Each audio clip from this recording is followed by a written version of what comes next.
I never thought that an ordinary street in the city center would become my personal point of reference. The morning was calm, almost lazy. I left a bit earlier than usual because I was expecting an important call from the publisher and wanted to walk to the office to gather my thoughts. The sunlight hadn't warmed up yet. It merely slid gently along the shop windows where mannequins stood frozen in eternal smiles. People were rushing, and there was something calming in that. You dissolve into the crowd, remain invisible with your fears. I was walking along a familiar route when I saw Alex. He stood at the crosswalk, gently holding the elbow of a tiny gray-haired woman. She was leaning on a cane, her fingers trembling like leaves caught in a cool wind. Alex slowly led her across the road. I smiled and thought that it's precisely for such little things that we hold on to one another. No heroic acts, just a path of kindness stretched from one heart to another.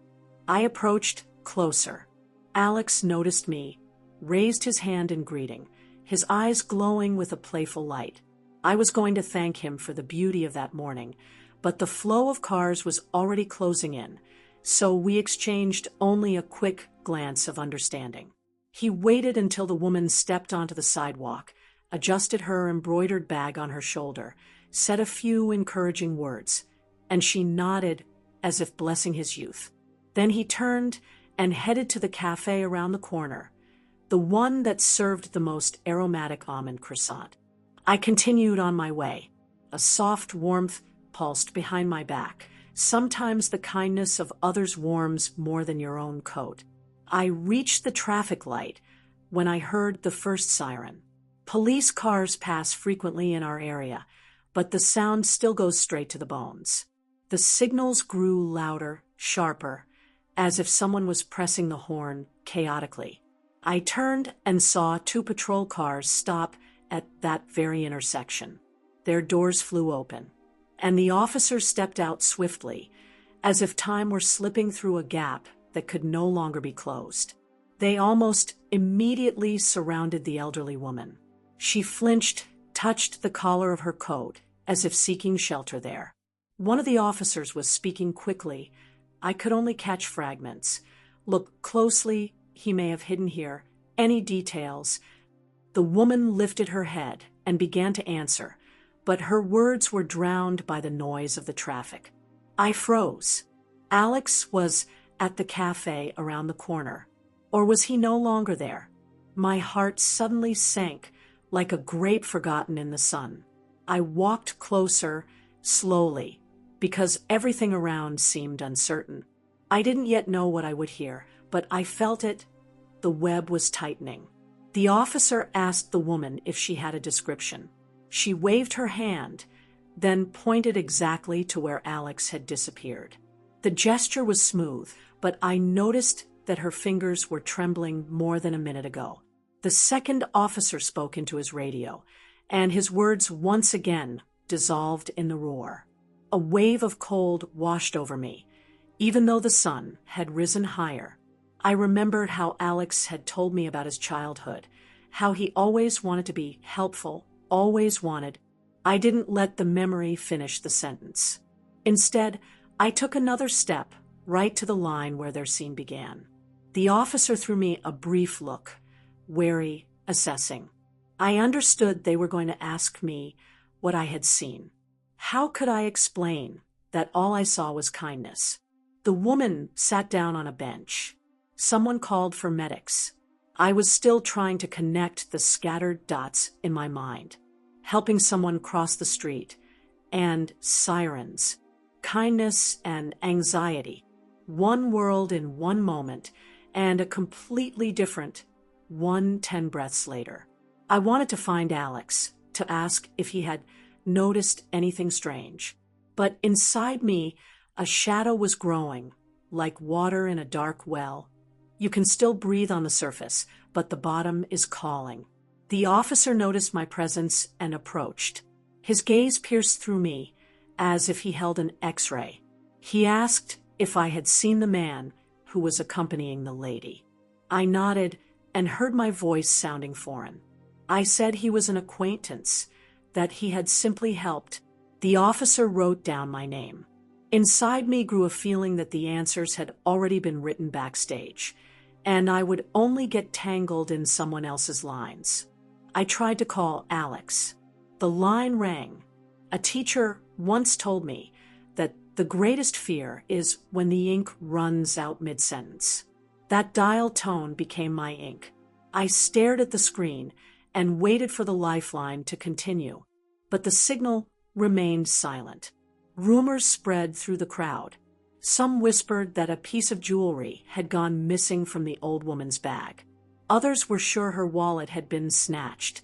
No one knew for certain, but suspicion grew like a storm at sea. I stood in the epicenter, holding my silent phone, and I understood. Either I would find Alex before the police did, or I would hear his name spoken in the past tense. My pulse pounded in my temples, each beat pulling me toward the next step, but the ground felt fragile. Back then, I still didn't know that civic kindness could turn into evidence, and a random act into the beginning of a labyrinth. I took a breath. It was time to act. I stepped toward the alley, where the cafe was tucked away. There, the aromas of fresh dough and roasted beans invited me in, but instead of the pleasant bustle, I was met with silence. The tables by the window gaped empty, polished spoons gleamed like silent witnesses on duty. The barista was washing glasses and flinched slightly when I asked if a young man in a gray jacket had been there. She thought for a moment, bit her lip, and finally nodded. He had come, taken coffee, seemed to be in a hurry, and then slipped out the side door. She hadn't noticed where exactly he went. I thanked her, but a flurry of questions was growing inside me. Beyond the side door was a narrow corridor smelling of flour and damp wood. To the left, a storage room. To the right, a back exit. The door outside was ajar, as if someone hadn't managed to press the handle all the way down. I placed my foot on the threshold, and the gap inhaled the noise of the street. It smelled of hot asphalt and anxiety. The backyard was empty. Only the trash bins whispered with the rustle of paper as the morning breeze rummaged through the packaging. I moved forward. My chest was ringing. I needed to hurry. My phone was silent. I dialed the number again. And once again, the endless ringtone stretched like a thread about to snap. At that moment, footsteps echoed in the alley. 2 teenagers appeared around the corner with markers and backpacks. Bright splashes of paint decorated their fingers. They were arguing about something, interrupting each other. I caught their gaze and asked if they had seen a guy in a gray jacket who had just come out of here. The older one shrugged. The younger squinted and said yes, he had, but he had changed his jacket to a bright maroon hoodie and pulled on a cap. I froze. Alex rarely changed clothes on the go. Something was pushing him to hide or to escape. The teens left, leaving a new graffiti line on the wall. I touched the rough brick and felt my pulse skipping a beat. A scenario unfolded in my head where the police found someone else's jewelry in Alex's pockets. But I knew him from another side. He collected old books for the shelter, repaired bikes for neighborhood kids, never held on to anything that wasn't his. I continued down the narrow alley, staying close to the shadows. A woman in a blazer and carrying a folder appeared ahead. She was rushing, as if carrying an urgent contract. I asked her too. She said she had seen a guy run across the road and descend the stairs to the river promenade. There's an underground service tunnel there, open only during the day, when the gates are left ajar for ventilation. I ran. The gates were half open. The metal mesh trembled like a bird's heart in the palms. Inside, a cool river of air rustled. This corridor was only known to workers and occasional graffiti artists. The walls were covered in tags that shimmered under the sparse lamps. I stepped inside and called out, "Alex." The echo responded with a hollow tremble. I felt the darkness stir. I moved forward until I heard ragged breathing. Around the corner, where a lamp flickered like a fortune teller, I saw a figure crouched by the wall. Alex was pressing his palm tightly to his left shoulder, the fabric of his hoodie torn, a bloom of blood spreading like a stain. He looked up, and I saw not fear, but painful bewilderment, as if he couldn't believe the world had changed its rules in an instant. I knelt beside him, my hands trembling, but my voice had to remain steady. He whispered that everything had happened by accident. The old woman had dropped her leather wallet when they reached the sidewalk. He bent down, picked it up, and wanted to return it, but saw a teenager rushing toward them, the same one who had begged for bus fare the day before. The boy snatched the wallet, pushed Alex, and ran. Instinctively, Alex chased him. He caught up in a courtyard and took the wallet back, but the teen pulled out something sharp and slashed his shoulder. Alex staggered. The boy disappeared into the alley. Then Alex realized he was holding someone else's item, a huge bracelet of yellow stones and metal, like a piece from a museum. He wrapped the wallet in his hoodie to avoid staining it with blood and went to the cafe for napkins, because otherwise the stream would ruin his coat. But the police were already there, because the old woman had managed to press the panic button built into her cane. That's why he turned here. And now, leaning against the cold concrete, he didn't know how to take the next step, literally and metaphorically. I listened, and a warning hum was growing inside me. Everything in his story sounded simple, but reality had already stuck a label on him. Blood on the sleeve, the wallet with the jewel, a vanished, nameless teen. I said we needed to call a doctor, but Alex shook his head. He knew the ambulance would report to the police. I looked around the corridor. The stench of damp, the rustle of dripping water, the lamp blinked as if winking at fate. I knew that any delay would turn into an accusation. The decision struck like a cold key against glass. We had to return the wallet to its owner first, before Alex's name surfaced. And we had to find the teenager, prove that the jewel wasn't in my friend's pockets. I helped Alex up. He stood shakily, clenching his teeth against the pain, but determination glowed inside him. We emerged outside, circled the block, and came out onto a quiet street where cars rolled slowly. Alex hid his hands in his pockets to conceal the blood. I walked beside him, shielding his side like a shadow. Every passerby looked like a potential patrol. I kept repeating to myself, the most important thing is to return the wallet, and we'll find the teenager, even if we have to turn the whole city upside down. A pharmacy appeared ahead. I pulled Alex inside, pretending he was a customer. We bought sterile wipes and thick bandages. The pharmacist didn't ask unnecessary questions, seeing the look in our eyes, where pleading and gratitude were tangled together. When we stepped back outside, I noticed the sky had darkened, as if time itself had sped up. And in the reflection of the window, I saw a police car at the opposite intersection. They were already looking for us. I woke up a little earlier than usual when familiar morning voices and the occasional sound of engines were already heard outside, but the coolness still lingered. The room was filled with the smell of fresh coffee, and as I checked my email, a short plan for the day was forming in my head.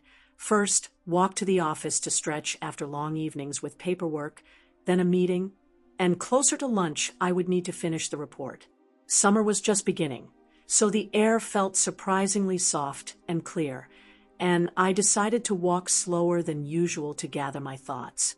I put on a light jacket, took my bag with documents, and stepped outside, where life was interspersed with the light of green traffic signals, the slamming of minibus doors, and the chatter of passers-by holding supermarket bags and hurrying to the bus stop.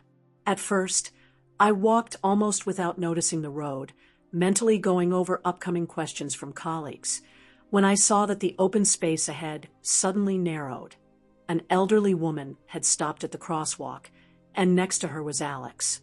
We had known each other for about 2 years, worked in the same building, and sometimes chatted near the coffee machine. He saw me, briefly raised his hand, and then turned back to the woman, offering her his elbow. She seemed to have trouble making out the traffic signal, but was trying to remain independent. Alex pointed to the green light, took a step, and slowly led her across the street, not rushing himself or her. I stopped nearby, waiting for the next signal, and inadvertently overheard their quiet conversation. The woman was thanking him, saying that she had no one to help her get to the clinic today, and her strength was not what it used to be.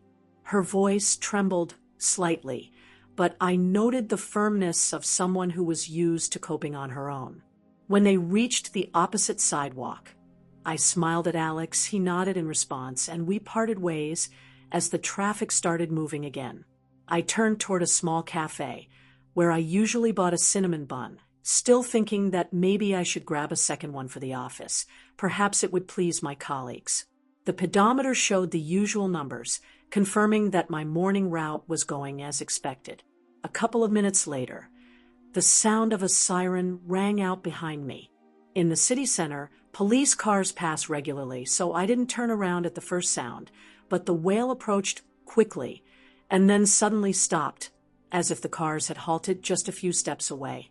Radios crackled, heavy doors slammed, and a sharp tension hung in the air, replacing the calm flow of the morning.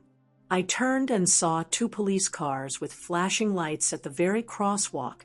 Blue reflections flickered across the building facades, as if trying to pick out unfamiliar faces in the crowd. The officers were speaking to that same woman. She was sitting on a bench near the crosswalk, gripping her cane tightly. Her face was taut, her lips pressing and parting as if the words couldn't quite take shape.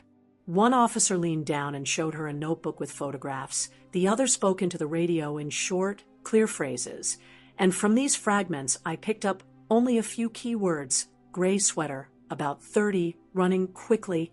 The woman shook her head now, and then raised her hand and pointed toward the cafe.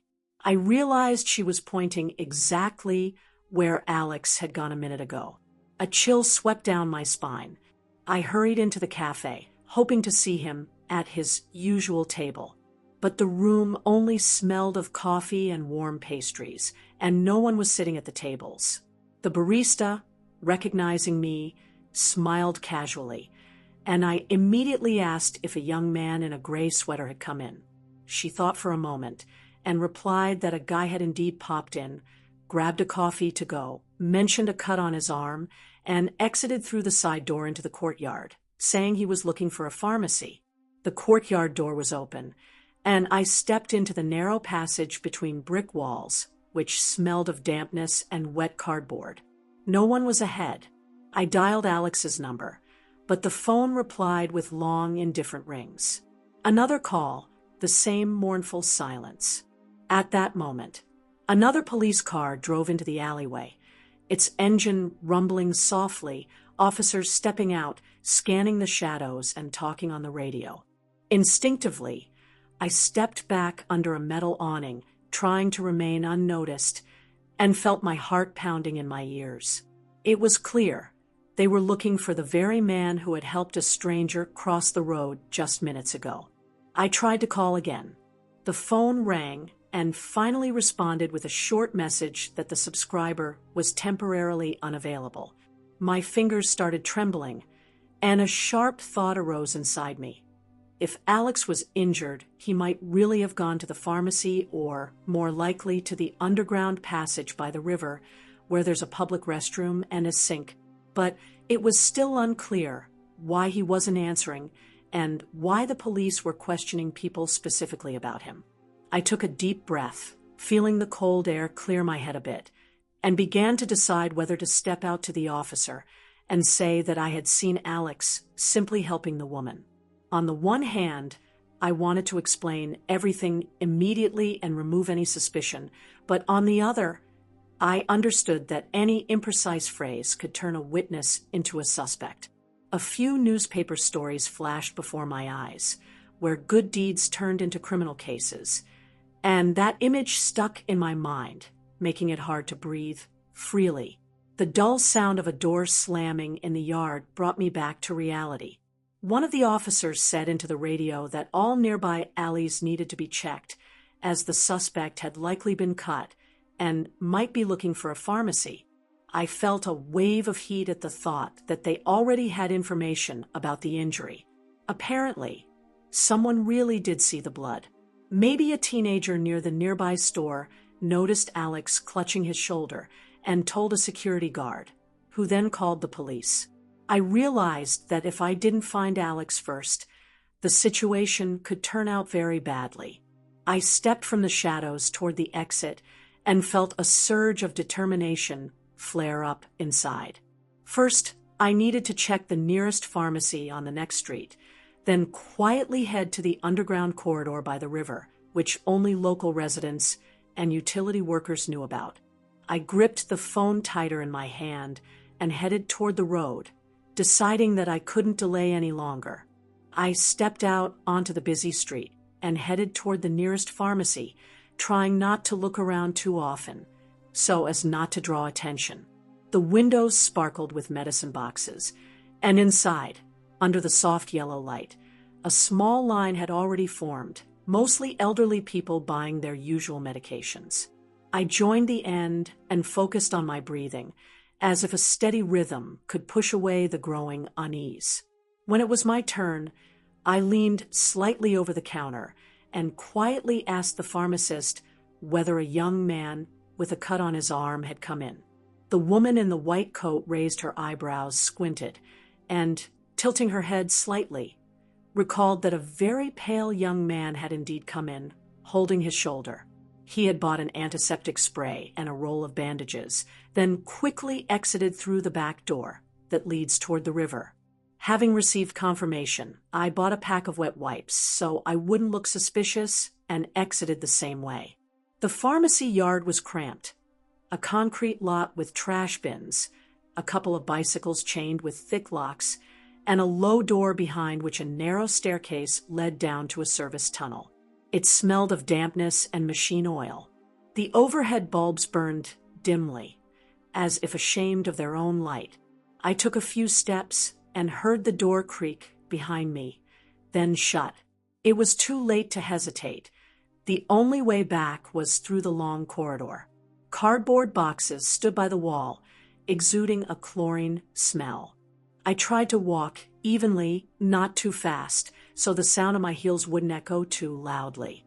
A few meters ahead, the tunnel turned, and I saw a dark stain on the wall. As I came closer, I noticed brownish drops trailing in a broken line toward a distant archway. My heart pounded harder in my chest. It seemed everything confirmed I was on the right path, but the risk grew with every step. I pulled out my phone and dialed again. The long tones became a mechanical background devoid of engagement. Just then, a muffled sound came from ahead, as if someone had hit a metal pipe. I froze, straining to listen. Footsteps were approaching, and the shadows on the wall began to flicker. I pressed myself against the damp concrete and quietly whispered, "Alex." There was no response, but the footsteps stopped. A moment later, a young utility worker emerged from the corner, holding a flashlight in his hand. He looked at me in surprise and asked if I was lost. I explained I was looking for a friend who had been injured and might have passed through here. The worker confirmed he had seen only one guy about 10 minutes ago. He was walking quickly toward the riverside exit, holding his arm to his chest. The worker pointed me in the right direction and advised me to stay close to the right wall to avoid falling into an uncovered manhole, then went on, lighting his path ahead. I thanked him and quickened my pace. Soon, the cool, damp air intensified, and around the bend, daylight appeared. I climbed a metal staircase and found myself on a narrow pedestrian bridge along the river. The sound of the water drowned out the city noise, and the old boards trembled underfoot. Benches lined the railing, some occupied by tourists. I looked around and spotted a fresh bloodstain on the handrail, not yet darkened. It led toward a distant exit into the park, where tall poplars shaded the path. I headed into the park, feeling a burning desire in my chest to make it in time. Passers-by strolled with dogs, children rode scooters, and only I felt that every second could change the outcome. Deeper down the alley, near a bench with chipped green paint, I saw a familiar figure. Alex was sitting with his head bowed, holding a piece of white cloth to his shoulder, already soaked with a brownish stain. I approached slowly, not wanting to startle him with a sudden move. He looked up, and I saw a mix of exhaustion and relief. He tried to smile, but the corners of his mouth barely moved. I sat down beside him and quietly asked why he hadn't answered the calls. He admitted that his phone had fallen into a puddle when he dropped the bandage from his pocket, and now it had completely shut down.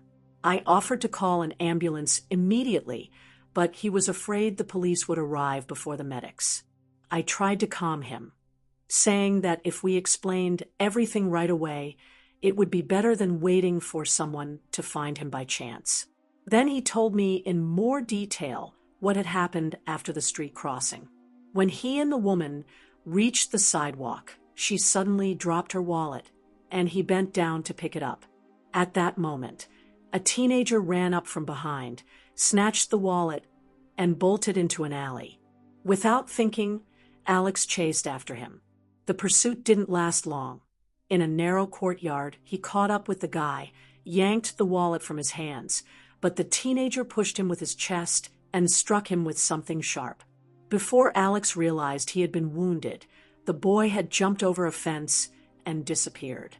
Alex hid the wallet under his hoodie to avoid staining it with blood and wanted to return it to the woman, but seeing the first police cars, he got scared it would be hard to explain. Blood on his hands, a valuable bracelet inside, and no teenager around. So he ducked into the alley to bandage his shoulder and collect himself. As I listened, I understood time was running out.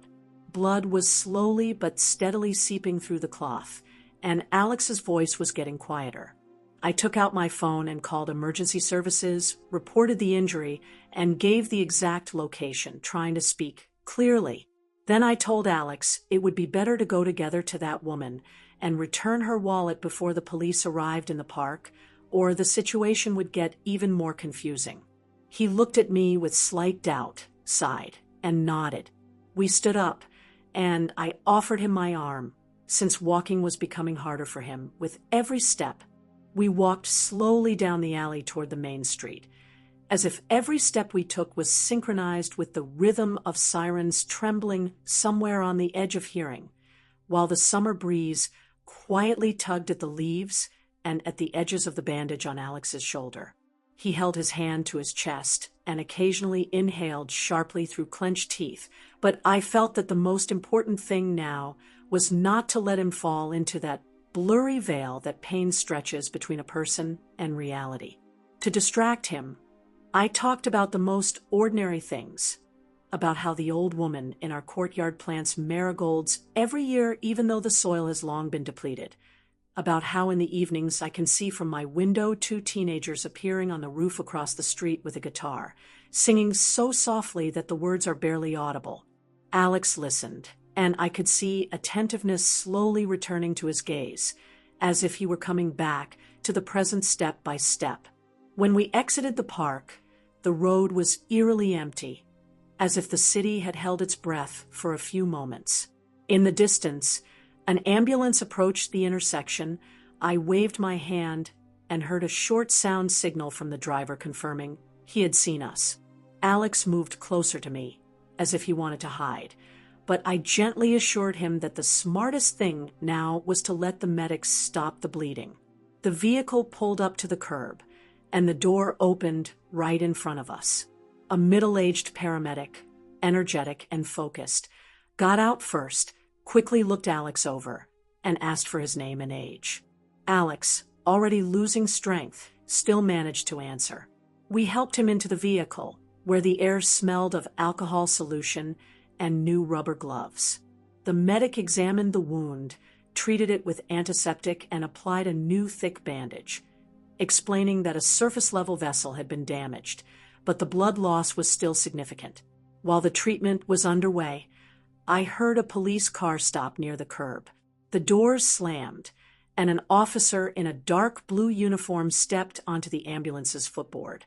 He introduced himself and asked Alex about the details of the incident, but the paramedic requested not to overwhelm the patient and allowed me to respond instead. I calmly and thoroughly described what I had seen, how Alex helped the woman, how she dropped her wallet, how the teenager appeared, and how the scuffle happened. The officer asked why Alex left without immediately returning the wallet, and I relayed my friend's words about sudden panic and wanting to stop the bleeding. The policeman listened attentively, took notes, and then, softening his tone slightly, asked to see the wallet. I took it out of Alex's bag. A small leather wallet. Inside, a folded receipt, a few banknotes, a card with the name Eva Novak, and an old-fashioned bracelet made of yellow stones. The officer carefully took the item, peeled back part of the bandage with his gloved hand to confirm the cut, and looked Alex in the eyes. At that moment, a voice on his shoulder radio urgently reported, a minor with a bloodied knife had been detained in a nearby district with signs of a recent fight. Upon hearing this, the officer asked for a description of the teenager.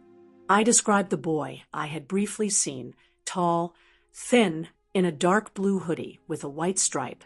The officer exchanged a quick glance with his colleague behind him, then gave additional details over the radio. The paramedic said the bleeding had been stopped, but stitches were needed, and suggested Alex be taken to the hospital. I agreed to accompany him, but the officer said that after medical help, we would need to return for an official statement. Alex and I exchanged glances, and he nodded, better to get it all sorted right away. While the medics packed their supplies and closed the ambulance door, the policeman was already on the phone, apparently confirming Eva Novak's whereabouts. According to the response, the woman had been taken to the nearest station, where an investigator was working with her, and medics had checked her condition on the spot. The ambulance moved gently, and I felt a slight vibration under my knees. Alex, leaning against the stretcher backrest, slowly closed his eyes, not from weakness, more from relief. He quietly said everything would fall into place once he saw Eva, because she would surely confirm his story.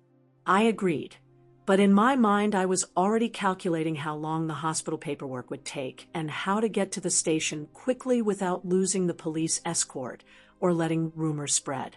Just a few minutes of distraction, and the news could turn a random misunderstanding into a sensational tabloid story. We arrived at the emergency department, where the medics immediately handed Alex over to the trauma surgeon. The hallway smelled of antiseptic and damp bedding. While he was wheeled away on a gurney, I filled out a form with his personal details and provided my contact number so the doctor could call me after the stitches were done. They offered me a seat in the waiting area, and I sank into a plastic chair, feeling my legs buzz from all the walking. Inside, there was a strange mix of fatigue and focus. It felt like my thoughts scattered, yet each one returned to the same point. I had to get to Eva quickly, return her wallet and bracelet, and most importantly, confirm that the teenager who was caught was the same one.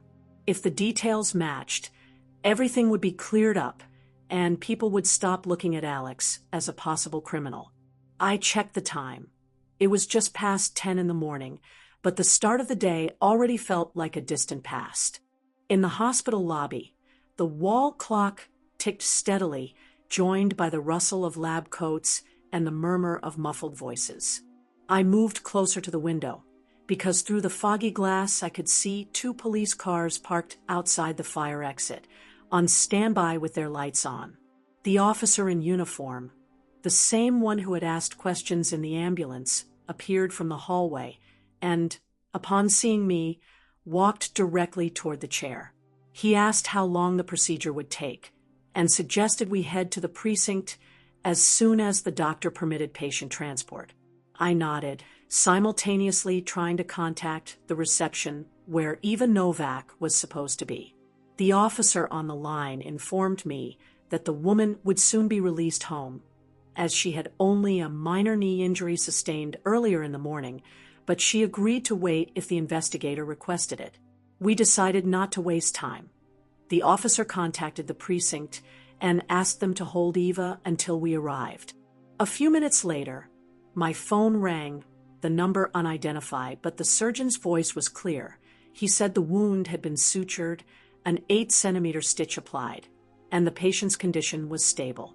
Permission for transfer would be given after a short checkup in half an hour, meaning we could leave the hospital by 11. I used the remaining time to call the office and inform my colleagues that I would not be able to attend the meeting due to an emergency. On the other end, the secretary expressed sympathy and promised to send me the minutes as soon as they were ready.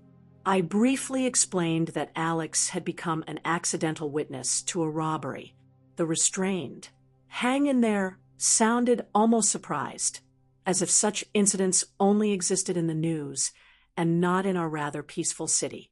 Exactly at 10:30, a nurse called me into the hallway. Alex was sitting on a gurney, his face still pale, but his eyes were brightening with the realization that the sharp pain had subsided. His left arm was bandaged to his chest, with a stabilizing wrap over it to keep him from straining the shoulder. The paramedic handed over a package of medications, outlined the antibiotic schedule, and added that any physical exertion was prohibited for at least a week. The police officer prepared a brief discharge note, and the three of us stepped outside to the waiting vehicle. The ride to the precinct took less than 15 minutes, but felt longer due to mounting anxiety. Alex was silent, occasionally meeting my gaze as if to confirm I was still there. At the entrance, we were met by the officer on duty, who led us into a small room with a light plywood table. In the corner, a fan stirred dry air that smelled of paper dust and engine oil. Eva was sitting on a chair, holding a bag on her lap from which a familiar cane with a rubber handle protruded. She looked tired, but her eyes held more relief than worry. Apparently, the investigator had already explained that the wallet had been found. As soon as Alex stepped inside, she stood up as if to help him sit down, but the officer gently asked her to remain seated, so as not to interfere with the report. I helped Alex settle in next to me, and we sat across from Eva, separated only by the table where the wallet, the bracelet, and several surveillance photos were already laid out. I recognized the teenager in the dark blue hoodie. The investigator began recording testimonies. Eva confirmed that the young man, now sitting in front of her, had helped her cross the street and then bent down to return the wallet. She remembered feeling a push, hearing a scream, and losing her balance, managing only to see two figures disappear into the alley. In the confusion, she thought one of them had the wallet, so she pressed the panic button on her cane. Everything happened so quickly that she didn't see any faces, which later led her to mistakenly assume Alex was the assailant.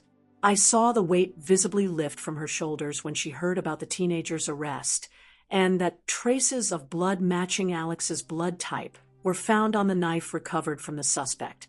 The officer turned to us and said that while formal charges against Alex would not be filed, the official investigation process still needed to be completed. He asked me to sign the report as a witness, supported by a copy of the medical statement. I carefully penned my name, my hand struggling to maintain a straight line from the fatigue accumulated over the past few hours. The investigator ensured all signatures were in place, then turned to Alex again. He could leave as soon as he gave written consent to act as a witness. Alex agreed without hesitation, and after a quick exchange of papers, we left the room. Outside, it was true midday warmth. The sun shone brightly but did not burn. Rather, it gently touched the face after the long corridor shadows. I suggested we take a taxi home, so Alex could rest, and later we could return to the station for the final formalities. He exhaled a long, grateful breath and said he owed me dinner for not letting things spiral out of control. I just smiled and said that kindness is not measured by size. It matters only that it doesn't get lost halfway. We walked to the taxi stand, and I hailed a car, asking the driver to drive gently to avoid jostling the wound. The cabin smelled of mint, soft folk music played, and the window was slightly open. We drove through familiar streets where the morning chaos had already given way to the leisurely pace of the day. Stalls displayed fresh fruit, coffee vendors placed pastries on tables, and children spun bright ice lollipops. I looked at it all and thought how thin the line is between an ordinary day and the moment when every kind habit is suddenly questioned. The taxi gently turned toward my house, and I helped Alex get out, supporting him by the elbow, so he would not strain his stitched shoulder. The entrance greeted us with the cool scent of old plaster and freshly mopped tiles. We took the elevator, and in its cramped cabin, I caught a faint echo of what we had lived through.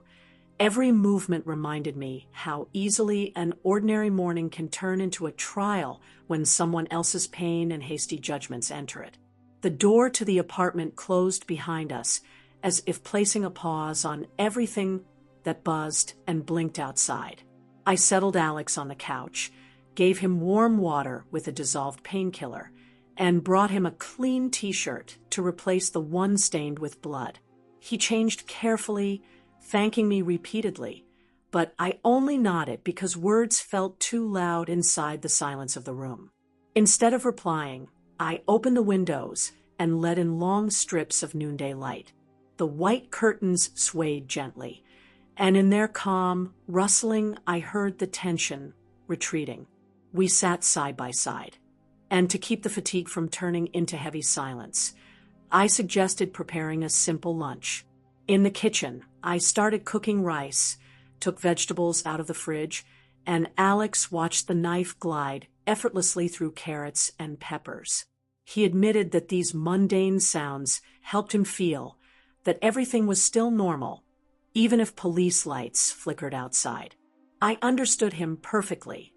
Sometimes it is the sound of boiling water and the smell of garlic that make you believe the world hasn't lost its balance.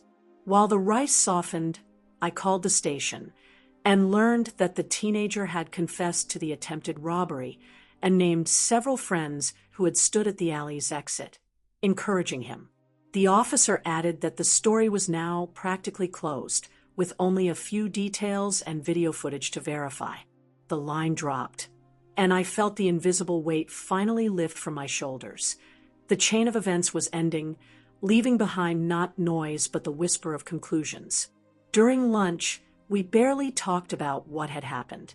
Alex told childhood stories about fixing old bikes and learning to solder wires to repair neighbors' lamps, and I laughed, remembering how in school I had tried to fix a broken alarm clock and got a mild electric shock. These small confessions bound us more than all the day's ordeals because they left no room for suspicion or police reports. After the meal, I cleared the dishes and offered Alex a chance to lie down. He closed his eyes almost immediately. His breathing evened out, and within minutes I realized he was asleep. I sat by the window and glanced at my phone. New chat notifications flickered, asking about the meeting, but I didn't want to return to schedules and spreadsheets. No matter how much you replay numbers in your head, they cannot explain why one person takes a moment to help, while another uses that help to their advantage. I walked around the room, stopped by the mirror, and saw the reflection of a woman who in half a day had crossed several boundaries, from a regular employee to a rescuer, from a peaceful pedestrian to a nervous witness, from an observer to a participant in a drama. The reflection looked back intently, as if checking whether I had broken under the weight of another's pain and my own responsibility. I sighed and thought that perhaps this is what true adulthood means, not stepping aside when kindness suddenly becomes evidence. When Alex woke up, it was around 4. We agreed to go to the station by 6 to complete the final paperwork. I called a taxi in advance, and we spent the remaining time in silence. He looked out at the city, and I wrote short emails to colleagues explaining my absence. I tried to keep a dry, businesslike tone, but between the lines seeped something that numbers and bullet points could not express. A strange feeling that the world had grown thinner and people more visible in their fragility. On the way to the station, the sun was setting, painting the glass facades with a copper glow. The investigator greeted us calmly, without haste. We signed 3 new sheets: confirmation of testimony, consent for further contact, and witness status notification. Eva had already gone home, leaving a short note for Alex. "Thank you for your help. Wishing you a speedy recovery. Eva." Alex read it, lingered over the neat handwriting, then tucked the note into his pocket, as if protecting the most fragile proof that kindness had indeed been seen. When we left the station, the street lights were already on, and the city was wrapped in a quiet evening. I suggested walking to the waterfront, where the water reflects the lights and there's a pleasant smell of damp wood from the docks. We walked slowly. Inside me, a gentle weariness grew, not pulling me down like in the morning, but more like the pleasant tiredness after a long walk along the sea. We stopped at the railing. The river flowed steadily, as if showing that any storm eventually calms if you don't resist the current. Alex looked at the railing, nodded slightly, then said quietly but firmly that this story would stay with him, not as a memory of pain, but as a reminder that fear can make someone take a wrong step, but determination always leads back to the right path. I listened and realized that these words applied to both of us. We had both felt how thin the line is between an ordinary day and chaos, and how vital it is to have a hand extended at the right moment. We said goodbye near my house, agreeing to meet again in a week when the stitches would be removed and his shoulder would stop reacting with pain to every movement. Alex promised to bring that very almond croissant he had planned to buy in the morning, and I smiled, as if that tiny plan could confirm that life would return to its former rhythm. He walked off toward the waiting taxi, glanced back one more time, and raised his hand. And in that gesture there was a simple reassurance. It was truly over. When I closed the door, the apartment filled with evening silence. The kitchen still smelled of rice and vegetables. A washed knife lay in the sink, and next to it on the table, a single drop of water sparkled, not yet dried. I ran my finger along the cold countertop and thought that now, standing in my own home, I would never again be able to pass a figure at a crosswalk with detachment. Perhaps this is how a person changes. Once a story enters their day, the familiar road no longer seems just a road. That is the quiet secret of this morning that I will carry with me. Any kind action is not a trifle, but a point where many different paths of fate intersect, and the way we take that step may determine someone else's life. I turned off the hallway light and lingered at the window, where the cooling glass reflected the night city, woven with lights and the whisper of rain that had just begun to fall. In these muted reflections, each episode of the day formed a clear pattern: help, pain, doubt, choice, and then the return of peace, which never comes on its own unless a person opens the door to it. I leaned my forehead against the glass and pictured that very morning street, now empty but still ready to offer new crossroads to random passers-by, where their attentiveness to someone else's weakness would be tested. I realized that I would never again pass by any fragile figure without looking, without offering support, because today I had seen it face to face. Every kindness carries risk, but it is precisely that risk that separates a living heart from an indifferent stone. I smiled faintly and wished the city a quiet night, and myself the strength not to forget the lesson.